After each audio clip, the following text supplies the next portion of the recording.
Hey guys, Joel's coming at you with another reasoning session, and today I'm going to be talking about the fraudulent administration and the harvest that they've got coming to them. Come now and let us reason together. Come now, we can talk it over. But before I begin, I gotta say, if you like these videos, give it a thumbs up and do hit subscribe for more like content. I honestly make videos like this all the time, so you can be sure you're getting a steady stream of edification, encouragement, and insight into the hidden things of the scriptures and how to practically apply them in current situations. But with all that out of the way, I'm gonna jump straight into it. I know there's a lot been going on in the world and in society in the last little while, especially now, like maybe just in the last week or two, a lot of things have hit the surface. And we're starting to see things exposed that we never even anticipated. Even me, I was aware of the manipulation and the corruption in the media and politics, even from day one of the lockdown. But man, there have been things exposed in just this last little while that, even I have to take time to digest. But that's just the nature of the beast. And today we're talking about the harvest that these beasts have coming to them. And I know I can't really talk much without being political. I don't even want to be political. This isn't even my element. But based on what Source is revealing to me through the text, through inner revelation, and just in my journey with Source along this path, it's opened my eyes, and I gotta share what I've learned. So that's what this video is about. So that's basically the bottom line. You know what? I'm not doing this on my own accord. It's all what Source is revealing to me. And Source straight up told me that this fraudulent administration in the United States, not just in the United States, but basically all the manipulators that pulled the strings of the politicians all over the world, bribed them to enforce the lockdowns, they have the harvest of Zedekiah coming on them. And what's that harvest? Well, Zedekiah was the last king of the kingdom of Judah just before the Babylonians took the last of the people into exile. And Zedekiah was kind of a hothead, and he was really rebellious against the Babylonians who were trying to impose taxes. And mind you, Babylon was an empire that controlled the whole area at the time. And this guy was really cocky. He just said, to heck with you guys. And this was in the time of the prophet Irmiyahu, or Jeremiah. And he kept warning the king. He said, surrender. Just give up. Don't try and push this too far. But Zedekiah was afraid of the people, and he just kept on with his hard-headedness. But Babylon literally besieged the city and surrounded it. And because they sealed it off from any kind of trade, they weren't able to get any food in. And eventually the whole city, Jerusalem, was starving. And it was during this time that Zedekiah and his armies, they tried to escape at nighttime.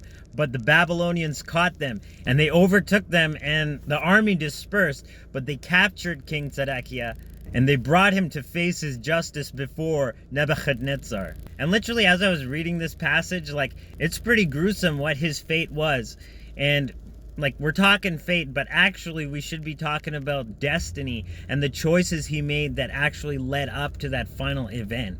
It was those choices of rebellion.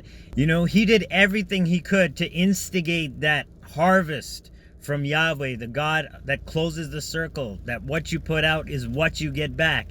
And Source literally will protect you for as long as is possible. But when you sow seeds, that harvest is inevitable. And when that harvest is due, when those stalks are ripe, that sickle goes forth, and it has to bring to you the harvest you've sown for. So what happened to him? Well, they lined up all his sons in front of him, and they killed them one by one, made him watch it. And not only his sons, the heirs to his kingdom, literally his entire dynasty obliterated right before his eyes, and they forced him to watch it. But they also took all his nobles, the nobles of Judah, and they slew them right in front of his eyes. And then they blinded him so that it was the last image he ever saw, and they took him off in chains and locked him up in prison till he died in Babylon. And as gruesome as that sounds, that's literally what's going on in the world today, and the harvest that these usurpers of the office have coming to them, because they've been given public option to actually come clean, and the time has been prolonged for them. Sometimes we wonder, why is this taking so long? Shouldn't Source just step in and fix things? But Source is giving them time, even now, to come clean and actually say to people like, you know what, this is what was going on, you know, we're gonna make it right, or whatever. Just confess. But because they won't confess, and because they're still pushing this line, that harvest is due, and it literally is not going to be pretty. Let's just say we're all going to see them lined up in cuffs. That's just going to be the start of it. And yes, judgment is coming, and it's coming from high up. I'm not just talking about the tribunals that are actually going on right now. People are already coming clean and saying that they've testified against certain people, because just in this last month, a lot of these have been finalized, and we're starting to see people being brought to justice. But no, I'm not just talking about the Geneva Convention or the Magna Carta. I'm talking about actual source. Divine right is holding all these people responsible, and that is the ultimate end.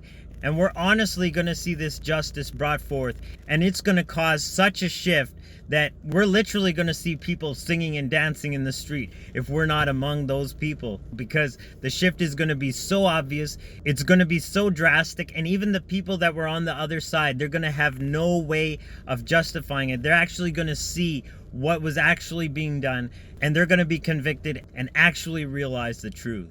So just know that source is not mocked. Whatever a man sows, so shall he reap. So keep sowing those seeds of love. Keep sowing those seeds of what you're born to do, your talents, into this world. And we're slowly starting to see a new world emerge, where we're actually functioning as a macrocosm, bringing to pass this new world, the kingdom of heaven, literally in this earth, as we move forward in this state, in this new awareness, in this new energy. So I love you guys. I'll check you in the next reasoning sesh. Joel signing out once again. Agape, Salaam, Namaste, Shalom.